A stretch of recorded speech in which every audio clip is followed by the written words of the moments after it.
What's up, y'all? So, we already talked about Daryl Dixon's story in the Walking Dead spin-off series. Daryl Dixon's was probably my favorite, easily my favorite spin-off out of the three that we have so far. But now, I want to talk about The Ones Who Live, Rick and Michonne.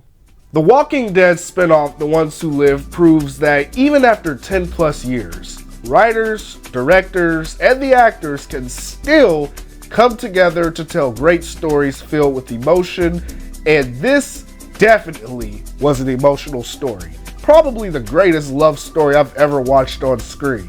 I'm sure you agree.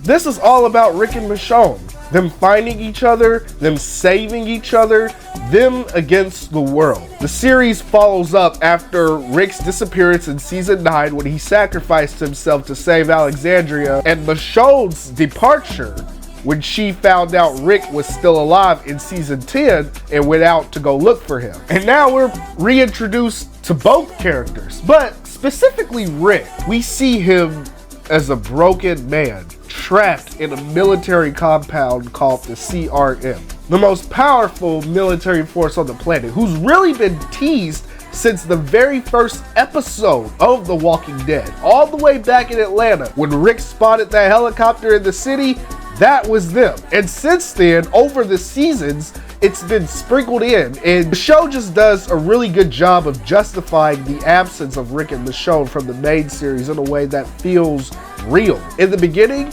nobody knew that Andrew Lincoln would leave the series in season 9, but yet they tease the CRM over and over, so by the time Rick gets taken by them and we find out that he's been there for these past 8 years, it all makes sense. It all feels natural and fluid. It almost feels like the writers set this up from the very beginning when Rick first woke up in that hospital all those years ago. And through all this, we're taken through the agony, the defeat, the shame, the trauma that happens to the traumatized, and it really brings everything full circle. I like this group as a villainous organization. I like them much, much better than I ever did the Commonwealth. The CRM felt like an actual, very real global threat because for the most part, they were all on one accord. There wasn't anybody there who didn't want to be there except Rick. So this was a much more serious and dangerous group than anything else in the main series. Each episode was heightened. It felt like its own kind of film. I think General Bill was a solid antagonist. Bill made his own sacrifices that instilled a real pragmatism to him to do whatever he deems necessary to bring the old world back. And his twisted vision of the future is global threatening. It's not just about saving a city or even saving Alexandria. It's about saving the world. Each episode was met with intense high stakes. But honestly, I'd have to say the whole series was really good overall, but I'd have to say episode 4 was probably my favorite because we see the reckoning on Rick and Michonne's relationship with each other. This is arguably the most emotional episode with the two. This heartfelt vulnerability with each other and seeing just how broken Rick really has become. I'm trying to get you out of here alive, and you pull us out of a goddamn helicopter. That's because I don't like who you are with them.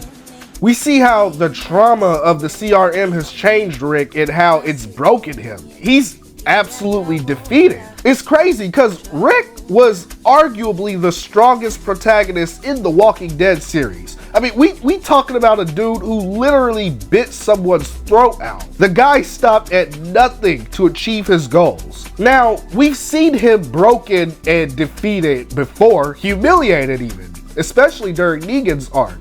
But even with that, he had help. The help of friends and loved ones, he rose from that and came back.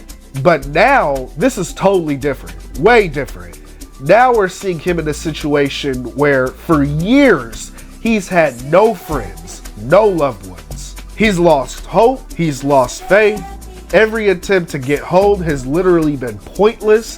The CRM continually beats him for years. That kind of defeat and loneliness, it's enough to drive someone suicidal. I love it when a franchise has a powerful protagonist, someone who constantly overcomes all odds, and then takes that character in like just the darkest place, stripping them of everything that makes them them, and it just completely breaks them. That's what happened with Rick. When we're reintroduced to him in this new series, in that first episode, he's completely shattered, and it's Michonne who has to put him back together and bring him back. Not only bring him back home, but bring him back, remind him of who he is. And I think episode 4, as well as the series overall, shows us what real love looks like. It's easy to love someone at their best, when everything's going good, they're on top of their game, but loving someone at their worst,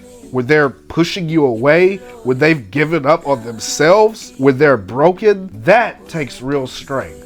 That takes real love. And it's that real love that brought Rick back, that gave him the strength to finally fight back and take these assholes down. This was the most unique series from The Walking Dead. The focus wasn't on the dead, it was on the ones who live. Corruption, the price of family, and what sacrifice looks like. It was definitely a top tier series. I watched it twice. Since the beginning, I've loved Rick and Michonne. Their chemistry was always real. The convictions they have are real. And in this series, it brings everything full circle, while at the same time setting up new potential. I will say though, in the end, the only thing I didn't like was that he only reunited with his kids.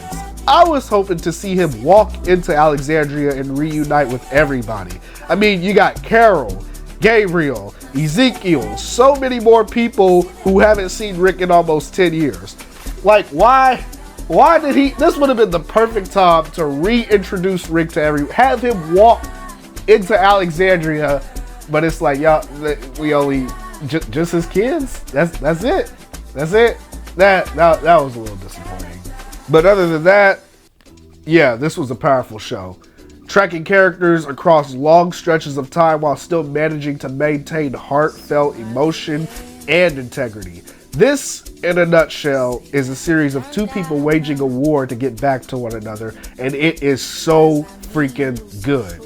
Old characters return, redemption happens. I was happy when Jadis died. I never liked that backstabbing bitch. This show had it all. And again, just like the Daryl Dixon series, it gives us characters we actually care about. Characters who play pivotal roles, characters who drive the story, no filler episodes, only killer. And that's what The Ones Who Live was. It was killer. I would give this show a 9 out of 10. I really, really enjoyed it. But what do you guys think? Rick is my favorite character in the series. Best protagonist, one of the best protagonists in all of fiction. But let me know what y'all think. What did y'all think of The Ones Who Live? I'm so happy Rick is back.